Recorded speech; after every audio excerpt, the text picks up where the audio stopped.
Hello, welcome to a catch-up night for Death on the Nile for reading.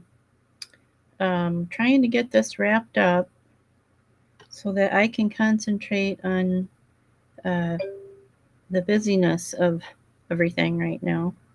I'm in my Q4 selling mode, so I'm trying to keep up with everything, and so I thought, well, I'll try to wrap this up in this week. I think we'll try to wrap this reading up with Death on the Nile, and then we'll get going with the other things that I have planned to do for the Christmas season.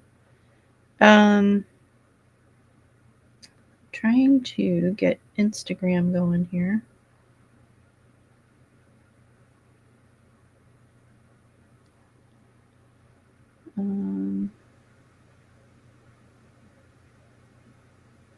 Okay, I'm not sure I'm going to get this going.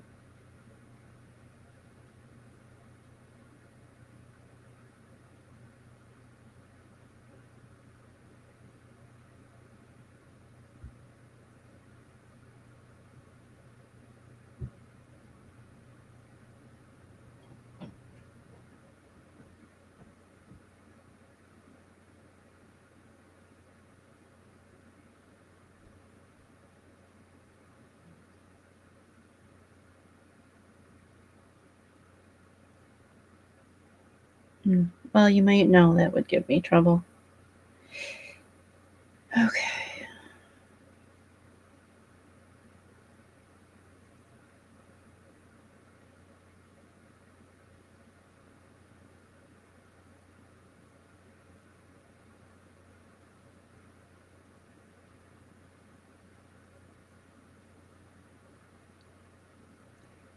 So anyway, we'll start at 7:30, and we'll just let people populate here, try to get online.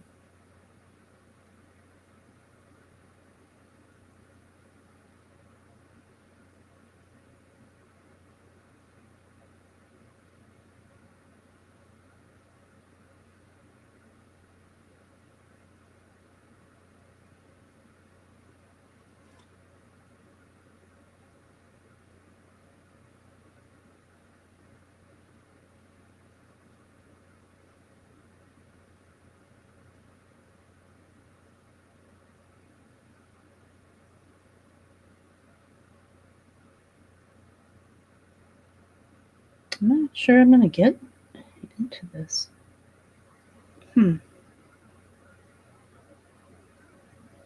Well, that's odd.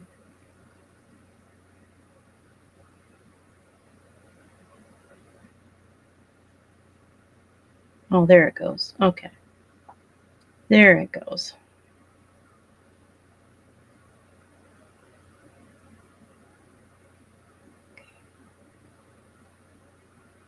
All right. Okay, I think we're good to go here.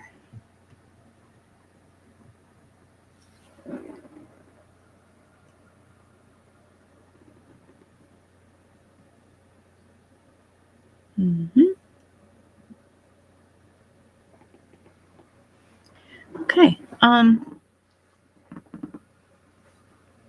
So we'll get all our links up here. For anybody that's interested in looking at the bookstore is on the crawler as you go across the page. I'm not sure that you can actually click on that. I'm not sure if you guys can, but that's what the address is. And then Buy Me a Coffee is a service that allows people to tip their content creators. And I have an account there. I mostly just have it so if people want to help me pay for Restream, which is the service that I use, they can. So they have that option. So I will put that link up too as well.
Okay.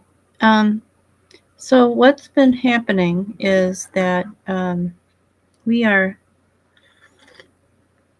coming to the end of our summer reading book, and we're so close to the end that I hated to just cut it off.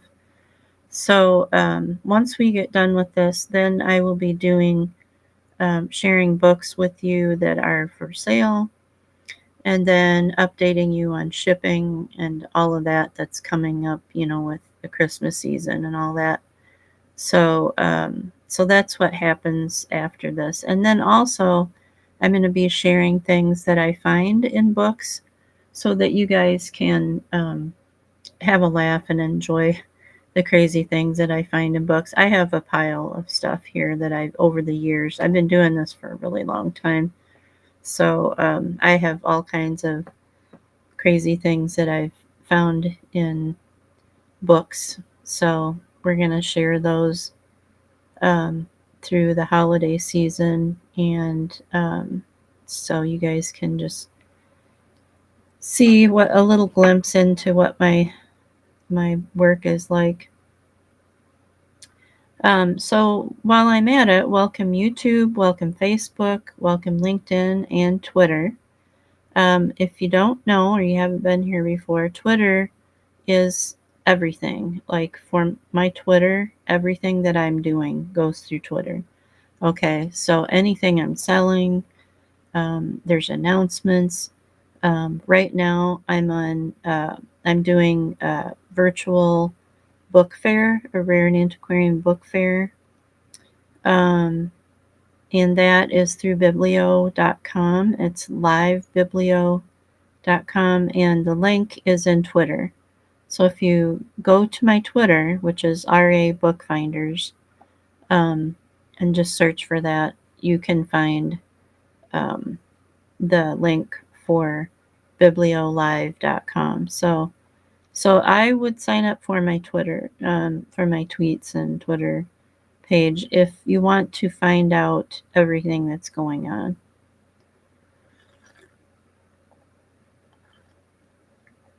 And you can also talk to me while I'm on here. Um,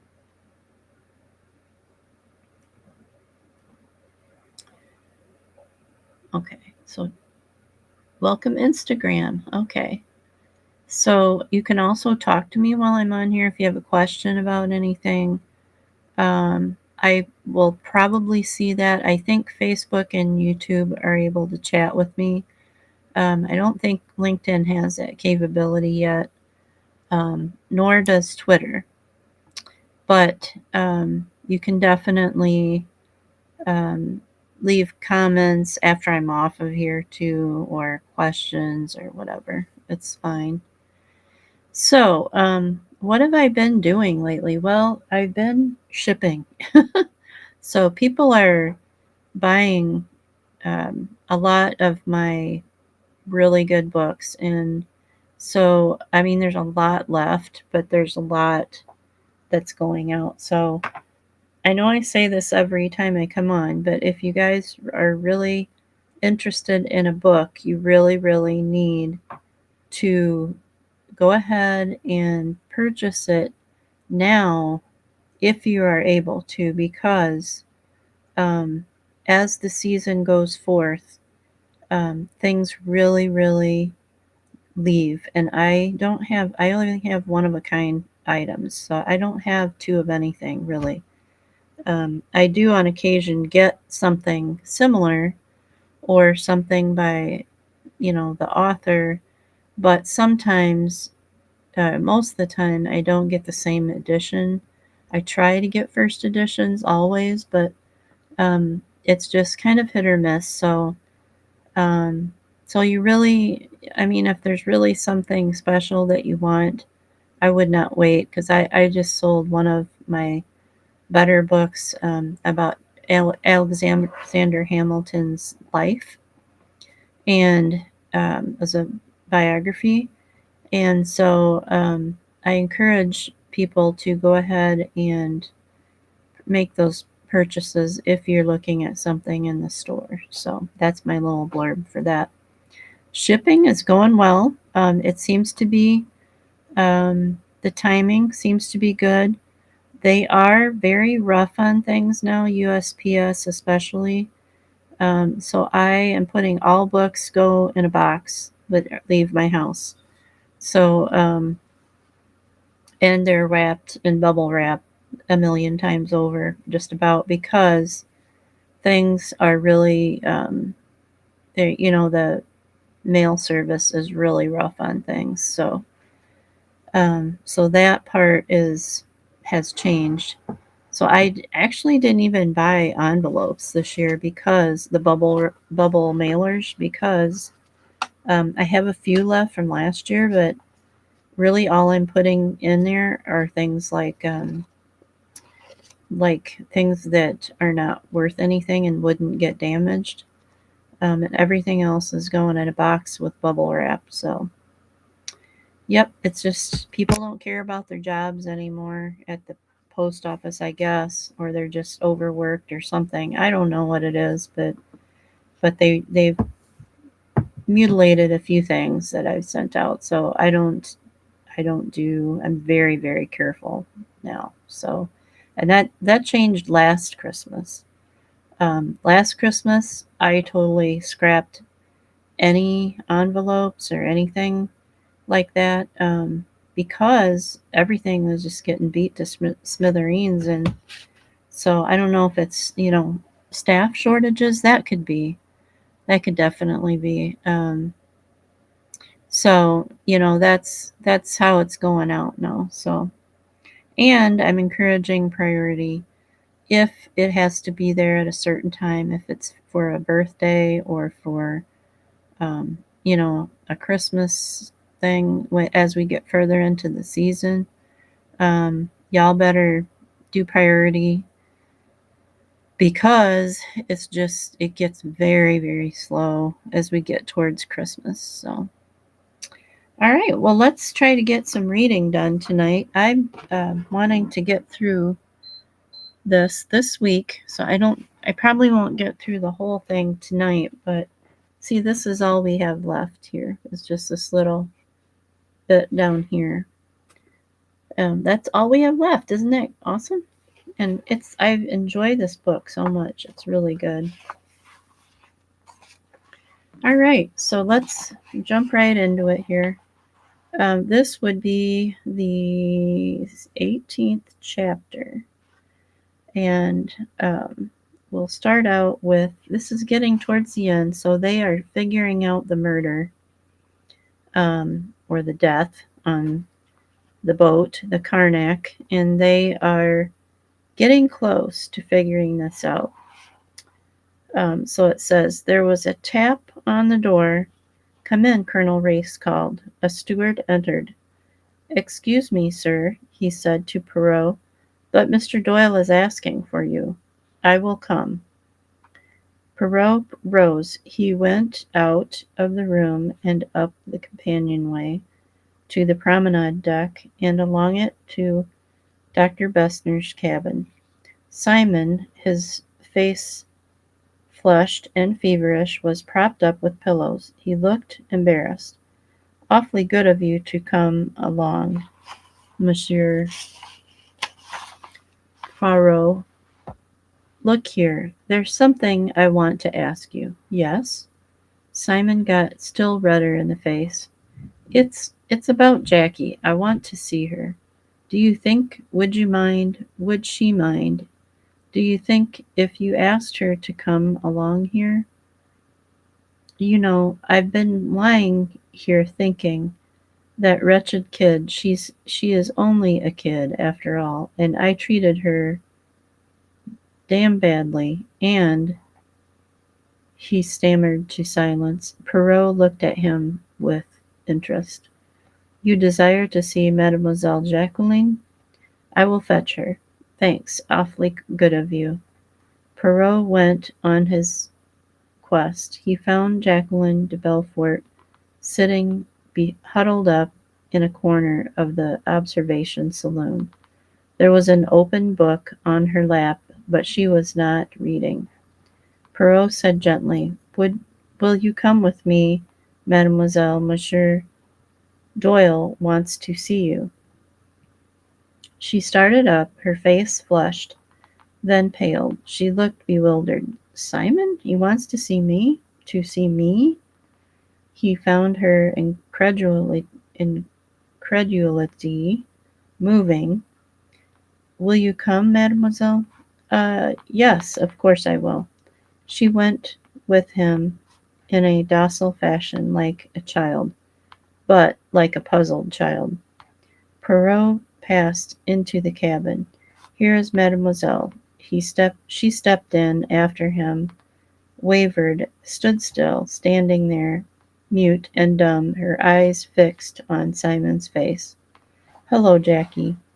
He, too, was embarrassed. He went on, awfully good of you to come. I wanted to say, what I mean is, she interrupted him. Her words came out in a rush, breathless, desperate. Simon, I didn't kill Lynette. You know I didn't do that. I I was mad last night. Oh, can you ever forgive me? Words came more easily to him now. Of course, that's all right. Absolutely all right. That's what I wanted to say. Thought you might be worrying a bit, you know. Worrying a bit? Oh, Simon, that's what I wanted to see you about. It's quite all right. See, old girl, you just got a bit rattled last night, a shade tight. All perfectly natural. Oh, Simon, I might have killed you. Not you. Not with a rotten little pea shooter like that. And your leg? Perhaps you'll never walk again. Now, look here, Jackie, don't be maudlin. As soon as we get to Aswan, they're going to put the X-rays to work and dig out that tin pot bullet, and everything will be as right as rain. Jacqueline gulped twice. Then she rushed forward and knelt down by Simon's bed, burying her face and sobbing. Simon patted her awkwardly on the head. His eyes met Perrault's, and with a reluctant sigh the latter left the cabin. He heard broken murmurs as he went. How could I be such a devil? Oh, Simon, I'm so dreadfully sorry. Outside, Cornelia Robson was leaning over the rail. She turned her head. Oh, it's you, Monsieur Perrault. It seems so awful somehow that it should be such a lovely day. Perrault looked up at the sky. Then, when the sun shines, you cannot see the moon, he said. But when the sun is gone, ah, then the sun is gone. Cornelia's mouth fell open. I beg your pardon? I was saying, mademoiselle, that when the sun has gone we shall see the moon. That is so, is it not? Why, yes, certainly. She looked at him doubtfully. Perrault laughed gently. I utter the imbecilities, he said. Take no notice. He strolled. I have to turn the light on. Oh, wait, I don't know if it's on. I don't think it is on. Never mind. He uttered ungratefully, after all I've done for you, no consideration for your wretched mother, no idea of what I suffer. Perrault's lips stiffened as he pressed them together. He raised a hand and knocked. There was a startled silence, and Mrs. Otterbourne's voice called out, Who's that? Is Mademoiselle Rosalie there? Rosalie appeared in the doorway. Perrault was shocked at her appearance. There were dark circles under her eyes and drawn lines around her mouth. What's the matter? She said ungraciously. What do you want? The pleasure of a few minutes' conversation with you, mademoiselle. Will you come? Her mouth went sulky at once. She shot him a suspicious look. Why should I? I entreat you, mademoiselle. Oh, I suppose. She stepped out on the deck, closing the door behind her. Well, Perrault took her gently by the arm and drew her along the deck till still in the direction of the stern. They passed the bathrooms and round the corner. They had the stern part of the deck to themselves. The Nile flowed away behind them. Perrault rested his elbows on the rail. Rosalie stood up, straight and stiff. "Well?" she asked, and her voice held the same ungracious tone. Perrault spoke slowly, choosing his words. "I could ask you certain questions, mademoiselle, but I do not think for one moment that you would consent to answer them." "Seems rather a waste to bring me along here then." Perrault drew a finger slowly along the wooden rail. "You are accustomed, mademoiselle, to carrying your own burdens, but you can do that too long. The strain becomes too great. For you, mademoiselle, the strain is becoming too great." "I don't know what you are talking about," said Rosalie.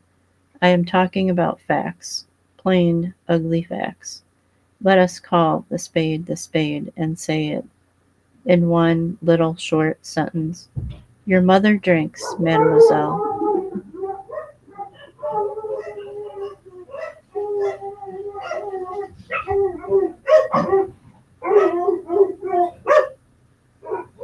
Hmm. Okay, that's over. Your mother drinks, mademoiselle.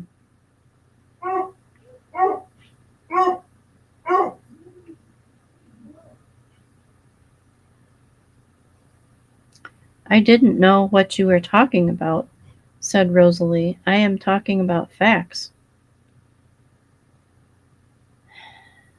Rosalie did not answer.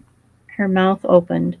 Then she closed it again, for once she seemed at a loss. "There is no need for you to talk, mademoiselle. I will do all the talking. I was interested at Aswan in the relations existing between you. I saw at once that, in spite of your carefully studied unfilial remarks, you were in reality passionately protecting her from something. I very soon knew what that something was. I knew it long before I encountered your mother one morning in an unmistakable state of intoxication. Moreover, her case, I could see, was one of secret bouts of drinking, by far the most difficult of the secret or kind of case with which to deal. You were coping with it manfully. Nevertheless, she had all the secret drunkard's cunning. She's managed to get a hold of secret supply of spirits and to keep it successfully hidden from you. I should not be surprised if you discovered its hiding place only yesterday. Accordingly, last night, as soon as your mother was really soundly asleep, you stole out with the contents of the cache, went round to the other side of the boat, since your own side was up against the bank, and cast it overboard into the Nile. He paused. I am right, am I not? Yes, you're quite right. Rosalie spoke with sudden passion. I was a fool not to say so, I suppose, but I didn't want everyone to know. It would go all over the boat, and it seemed so silly. I mean, that I. Perrault finished the sentence for her. So silly that you would be suspected of committing a murder? Rosalie nodded. Then she burst out again. I've tried so hard to keep everyone from knowing. It isn't really her fault. She got discouraged. Her books didn't sell any more, and people are tired of all that cheap sex stuff. It hurt her. It hurt her dreadfully, and so she began to drink. For a long time I didn't know why she was so queer. Then, when I found out, I tried to stop it. She she'd be all right for a bit, and then suddenly she'd start, and there would be dreadful quarrels, and rows with people. It was awful. She said, shuddered. I had always to I had always to be on the watch to get her away. And then she began to dislike me for it. She's turned right against me. I think she almost hates me sometimes. Poor Petite, said Perrault. She turned on him vehemently. Don't be sorry for me. Don't be kind. It's easier if you're not, she sighed. A long, heart-rending sigh.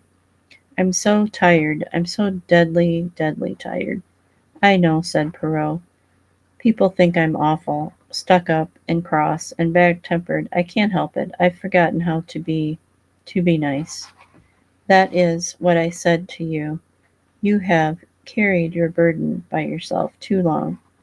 Rosalie said slowly, it is a relief to talk about it. You've always been so kind to me, Monsieur Perrault. I'm afraid I've been rude to you often.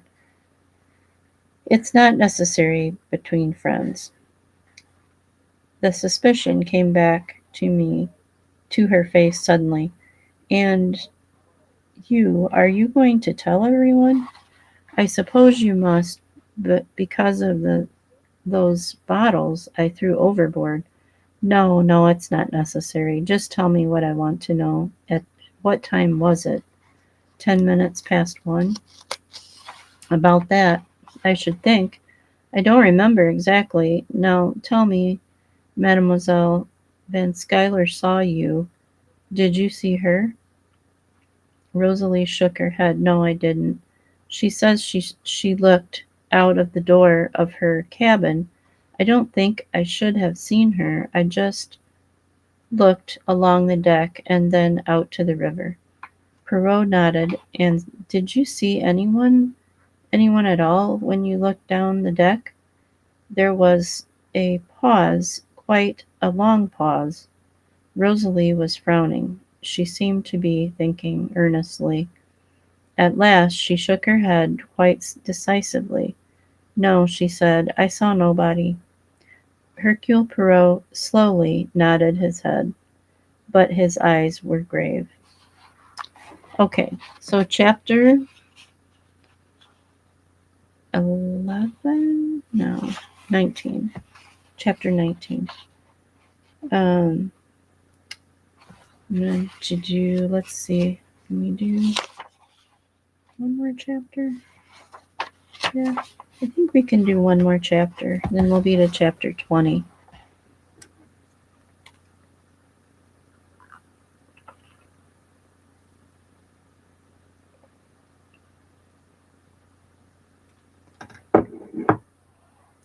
People crept into the dining saloon by ones and twos in a very subdued manner. There seemed a general feeling that to sit down eagerly to food displayed an unfortunate heartlessness. It was with an almost apologetic air that one passenger after another came and sat down at their tables. Tim Allerton arrived some few minutes after his mother had taken her seat. He was looking in a thoroughly bad temper. I wish we'd never come on this blasted trip, he said. Mrs. Allerton shook her head sadly. Oh, my dear, so do I. That beautiful girl. It all seems such a waste. To think that anyone could shoot her in cold blood. It seems awful to me that anyone, could do such a thing. And that other poor child, Jacqueline? Yes, my heart aches for her. She looks so dreadfully unhappy. Teach her not to go around loosing off toy firearms, said Tim, unfeelingly, as he helped himself to butter. I expect she was badly brought up. Oh, for God's sake, Mother, don't go all about it, maternal about it. You're in a shocking bad temper, Tim. Yes, I am. Who wouldn't be? Well, I don't see what there is to be cross about. It's just frightfully sad, Tim said crossly. You're taking the romantic point of view. What you don't seem to realize is that it's no joke. It's no joke being up in a murder case, being mixed up in a murder case. Mrs. Ellerton looked a little startled. But surely, that's just it. There's no but surely about it. Everyone on this boat is under suspicion, you and I as well as the rest of them. Mrs. Allerton demurred. Technically we are, I suppose, but actually it's ridiculous. There's nothing ridiculous where murder's concerned. You may sit there, darling, just excluding virtue and conscious rectitude, but a lot of unpleasantness. Policemen at Shalal or Aswan won't take you at your face value. Perhaps the truth will be known before then. Why shouldn't it be? Monsieur Perrault may find out. That old mountebank, he won't find out anything. He's all talk and mustaches. Well, Tim, said Mrs. Allerton, I dare say everything you say is true, but even if it is, we've got to go through it with it, so we might as well make up our minds to it and go through with it as cheerfully as we can. But her son showed no abatement of gloom. There's this blasted business of the pearls being missing, too. Lynette's pearls? Yes. It seems somebody must have pinched them. I suppose that was the motive for the crime, said Mrs. Allerton. Why should it be? You're mixing up two perfectly different things. Who told you that they were missing? Ferguson. He got it from his tough friend in the engine room. Who got it from the maid. They were lovely pearls, declared Mrs. Allerton. Perrault sat down at the table, bowing to Mrs. Allerton. I am a little late, he said. I expect you have been busy, Mrs. Allerton replied. Yes, I have been much occupied. He ordered a fresh bottle of wine from the waiter. We're very catholic in our tastes, said Mrs. Allerton. You drink wine always? Tim drinks whiskey and soda, and I try all the different brands of mineral water in turn. Tiens, said Perrault. He stared at her for a moment. He murmured to himself, it is an idea that when, with the impatient shrug of his shoulders, he dismissed the sudden preoccupation that had distracted him and began to chat lightly of other matters. Is Mr. Doyle badly hurt? Asked Mrs. Allerton. Yes, it is fairly serious injury. It is a fairly serious injury. Dr. Bessner,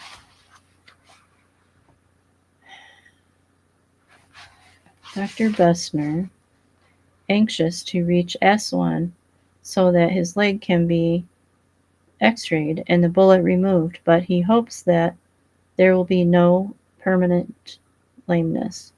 Poor Simon, said Mrs. Allerton. Only yesterday he looked such a happy boy with everything in the world he wanted, and now his beautiful wife killed and he himself laid up with and helpless. I do hope, though. What do you hope, madame? Said Perrault as Mrs. Allerton paused.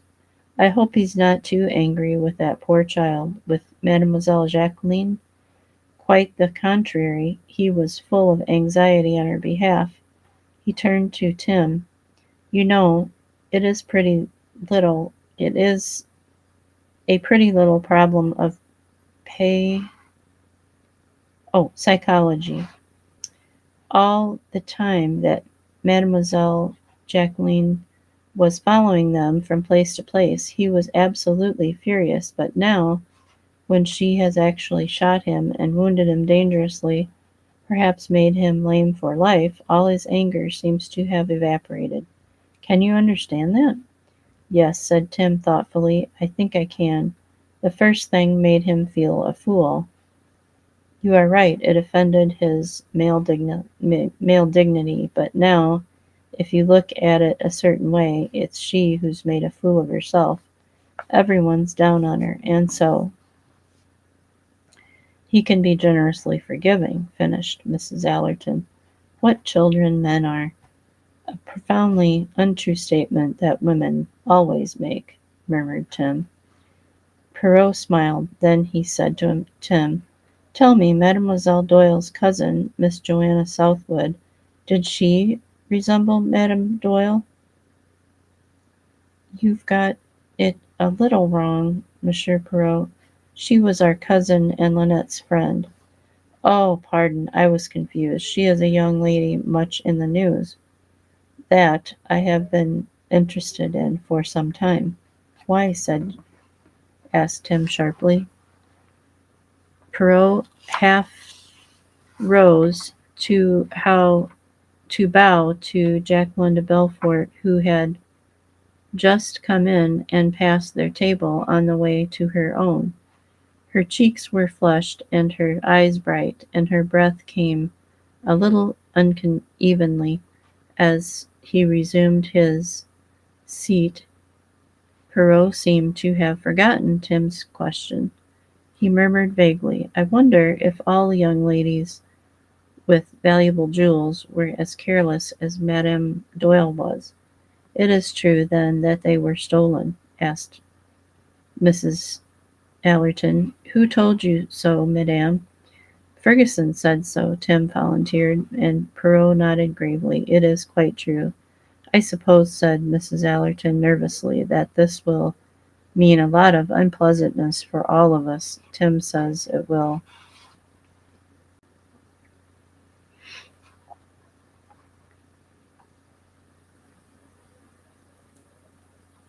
Her son scowled, but Perrault had turned to him. Ah, you have had previous experience, perhaps. You have been in a house where there was a robbery? Never, said Tim. Oh, yes, darling, you were at the Portarling Portarlingtons that time when that awful woman's diamonds were stolen. You always get things hopelessly wrong, mother. I was there when it was discovered that the diamonds she was wearing around her fat neck were only pastel. The actual substitution was probably done months earlier. As a matter of fact, a lot of people said she had done it herself. Joanna said so, I expect. Joanna wasn't there, but she knew them quite well, and it's very like her to make that kind of suggestion. You're always down on Joanna, mother. Perrault hastily changed the subject. He had it in mind to make a really big purchase at one of the S1 shops, some very attractive purple and gold material at one of the Indian merchants. There would, of course, be the duty to pay, but they tell me that they can, how do you say, expedite it for me, and that the charges will not be too high. How think you, will it arrive all right? Mrs. Allerton said that many people, so she had heard, had things sent straight to England from the shops in question, and that everything had arrived safely. Bien, then I will do that, said but said Perrault. But the trouble one has when one is abroad, if a parcel comes out from England. Have you had experience of that? Have you had any parcels arrive since you have been on your travels? I don't think we have. Have we, Tim? You got you get books sometimes, but of course there is never any trouble about that. Ah, no, books are different. Dessert had been served. Now, without any previous warning, Colonel Race stood up and made his speech. He touched on the circumstances of the crime and announced the theft of the pearls. A search of the boat was about to be instituted. and he would be obliged if all passengers would remain in the saloon until this was completed. Then after that, if the passengers agreed, as he was sure they would, they themselves would be kind enough to submit to a search.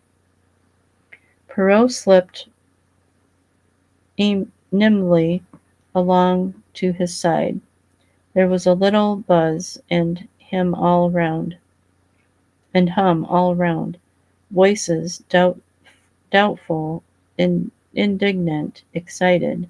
Perrault reached Race's side and murmured something in his ear just as the latter was about to leave the dining saloon.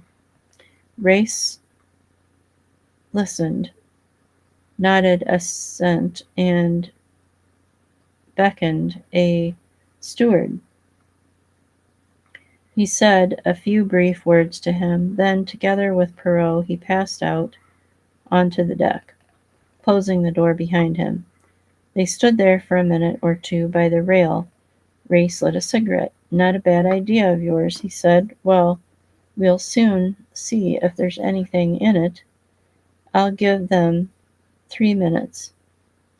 The door of the dining saloon opened, and the same steward to whom they had spoken came out. He saluted Colonel Race and said, "Quite right, sir. There's a lady who says it's urgent she should speak with you at once without delay." "Ah," Race's face showed his satisfaction. "Who is it?" "Miss Bowers, sir, the hospital nurse lady." A slight shade of surprise showed on Race's face. He said, "Bring her to the smoking room. Don't let anyone else leave." "No, sir, the other steward will attend to that." He went back into the dining room. Perrault and Race went to the smoking room. "Bowers, eh?" murmured Race. They had hardly got inside the smoking room before the steward reappeared with Miss Bowers. He ushered her in and left, shutting the door behind him. "Well, Miss Bowers?" Colonel Race looked at her inquiringly. "What's all this?" Miss Bowers looked her usual composed, unhurried self. She displayed no particular emotion. "You'll excuse me, Colonel Race," she said, "but under the circumstances I thought the best thing to do would be to speak to you at once." She opened her neat black handbag, and to return you these, she took out a string of pearls and laid them on the table. Okay, well, there we stop. That's chapter 20. And I think we will try this. Let's see, today is Tuesday. Probably next Monday we'll resume this, although keep an eye on my page if you're interested, because I may, if I have time toward the end of the week, I may jump back on here and read some more of this. So with that, I think I will go ahead. Oh, hello. Hello, Dawn and Antique Books. Thank you for joining. So next, probably Monday, we'll start with chapter 20, unless I get time towards the end of this week before the weekend. I might jump back on here, but just keep an eye on my page and I'll announce it on there if I decide to get back on here. Okay, so we're getting there. I think we only have, let's see, how many chapters should we have left here?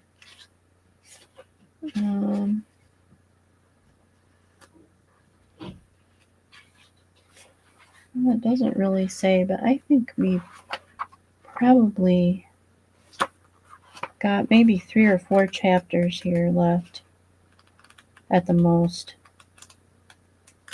I think it might be 4. So anyway, we will see you next week. And if not before then. And I hope you have a great week. And we will see you then. Okay, bye bye.